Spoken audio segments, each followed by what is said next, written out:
തിരുവാങ്കുളത്ത് നിന്നുള്ള വാർത്തകളുടെ അപ്ഡേഷനുകൾ വരുന്നുണ്ട്. 3 വയസ്സുകാരെ പുഴയിലെറിഞ്ഞ് കൊന്ന സംഭവത്തിൽ കുട്ടിയെ പീഡനത്തിനിരയാക്കിയ അച്ഛൻ്റെ സഹോദരൻ അറസ്റ്റിലായ വാർത്ത നമ്മൾ നേരത്തെ കണ്ടിരുന്നു. കുട്ടി നിരന്തരം പീഡിപ്പിക്കപ്പെട്ടു. കൊല്ലുന്നതിന് തലേന്നും കുട്ടി പീഡനത്തിനിരയായെന്ന് പോസ്റ്റ്മോർട്ടം റിപ്പോർട്ടിൽ പറയുന്നുണ്ട്.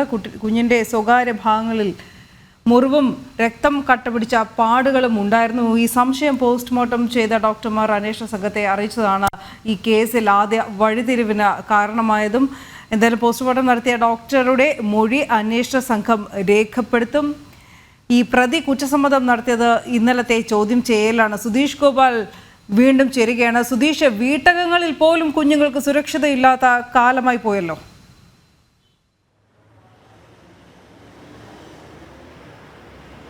അങ്ങനെ തന്നെയാണ്. ഈ കുട്ടി ഏറ്റവും കൂടുതൽ സംരക്ഷണവും സുരക്ഷിതത്വവും പ്രതീക്ഷിച്ച ഇടത്ത് വെച്ച് അത്തരം വ്യക്തികൾ തന്നെ ആണ് കുട്ടിയെ കൊലപ്പെടുത്തിയതും അതിലുപരി പീഡനത്തിന് ഇരയാക്കിയതും എന്നതാണ് ഏറ്റവും വേദനാജനകമായ കാര്യം. കുട്ടിയുടെ അച്ഛൻ്റെ സഹോദരൻ തന്നെ 1.5 വർഷമായി ക്രൂരമായി പീഡിപ്പിച്ചുകൊണ്ടിരിക്കുകയായിരുന്നു എന്നതാണ് പോസ്റ്റ്മോർട്ടം റിപ്പോർട്ടിന് ശേഷം വ്യക്തമാകുന്നത്. ഇത് സംബന്ധിച്ച് കുട്ടിയുടെ ഈ ബന്ധു ഇപ്പോൾ ചോദ്യം ചെയ്യൽ കുറ്റസമ്മതവും നടത്തിയിട്ടുണ്ട്. പൊട്ടിക്കരഞ്ഞുകൊണ്ടാണ് കുറ്റസമ്മതം നടത്തിയത് എന്നതാണ് പോലീസ് പറയുന്നത്.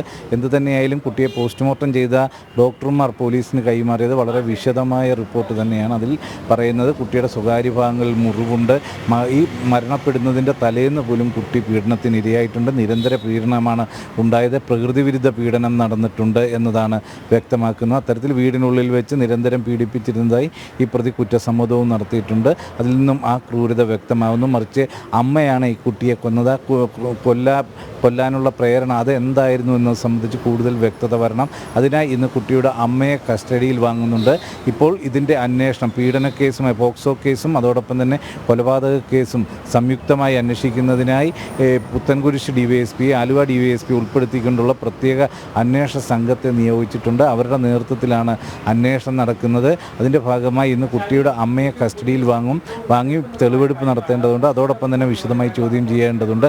ഇതിൻ്റെ എല്ലാം അടിസ്ഥാനത്തിലാവും അന്വേഷണം മുന്നോട്ട് പോവുക. അതേ സാഹചര്യത്തിൽ തന്നെ ഈ പീഡനവുമായി ബന്ധപ്പെട്ട കാര്യങ്ങൾ ഈ കൊലപാതകത്തിലേക്ക് വഴിവെച്ചിട്ടുണ്ടോ എന്നടക്കമുള്ള കാര്യങ്ങളും പരിശോധിക്കുന്നുണ്ട്. അതിനായി ഇന്ന് കുട്ടിയുടെ ബന്ധുവിനെയും കസ്റ്റഡിയിൽ വാങ്ങുന്നതിനുള്ള നീക്കം പോലീസ് നടത്തും. ഇന്ന് ഒരുപക്ഷെ ഈ കോലഞ്ചേരി കോടതിയിൽ ഹാജരാക്കിയാൽ അവിടെ നിന്ന് റിമാൻഡ് ചെയ്ത് കഴിഞ്ഞ് ഈ കേസ് പോക്സോ കോടതിയിലേക്ക് കൈമാറും. പോക്സോ കോടതിയിൽ നിന്നാവും കസ്റ്റഡിയിൽ വാങ്ങുക അടക്കമുള്ള നടപടികളിലേക്ക് കടക്കുക.